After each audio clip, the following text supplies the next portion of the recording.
வணக்கம். சிவகங்கையில் ராமர் சீதை படத்தை அவமதித்தவர்கள் மீது தமிழக அரசு காவல்துறையை நடவடிக்கை எடுக்காததை கண்டித்து பாஜகவினர் கண்டன ஆர்ப்பாட்டம் நடந்து கொண்டிருக்கும் போதே சாலை மறியலில் ஈடுபட்ட பாஜகவினர் சிவகங்கை அரண்மனை வாசல் பகுதியில் தமிழக அரசையும் காவல்துறையையும் கண்டித்து கண்டன ஆர்ப்பாட்டம் நடைபெற்றுக் கொண்டிருந்த போதே பாஜகவினர் அரண்மனை வாசல் முன்பு சாலை மறியலில் ஈடுபட்டதால் பரபரப்பு ஏற்பட்டது.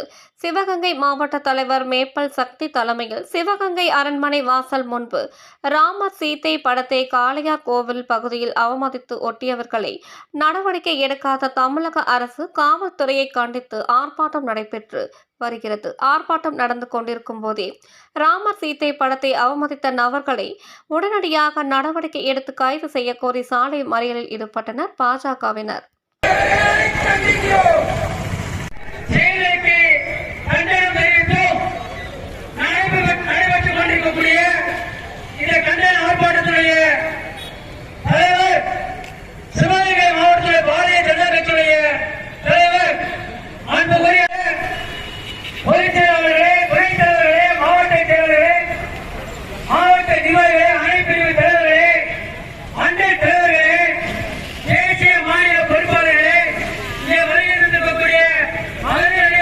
ஏதோ பண்றாங்க ஒழுங்கா பண்ணுங்கன்னு சொல்லியிருக்காங்க. பணமொழி நீங்க சரி அல்லது எங்களோட அரசியல் பாதையில நீங்க தவறிடலாம். சட்டத்தை மீறி தடையிட்டால் எங்களுக்கு கேள்வி கேட்கறதை தவிர வழி இல்லை என்று கூறி இந்த கண்டன இயக்கங்களுக்கு துணை போன மாவோயிஸ்ட் இயக்கங்களுக்கு துணை புரிகின்ற சிவகங்கை மாவட்ட காவல்துறையை கண்டித்தும் தீவிரவாதிகளுக்கு அடைக்கலம் கொடுத்து வருகின்ற மக்கள் விரோத ஊழல் திராவிட முன்னேற்ற கழக அரசினை கண்டித்தும் சிவகங்கை மாவட்ட பாரதிய ஜனதா கட்சியின் சார்பில் இன்றைய நாம் மாபெரும் கண்டன ஆர்ப்பாட்டமாக நடந்து தொடர்ச்சியாக 2 முறை ஆட்சி கட்டையிலே அமர்ந்து கொண்டு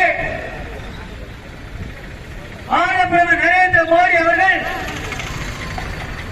10 ஆண்டு காலத்துடைய சாதனைகளை விளக்கி மக்களை எல்லாம் மீண்டும் ஒரு முறை 3வது மாவட்டமாக சிவகங்கை மாவட்டத்திலே பாரதிய ஜனதா கட்சி பவனி வருகிறது.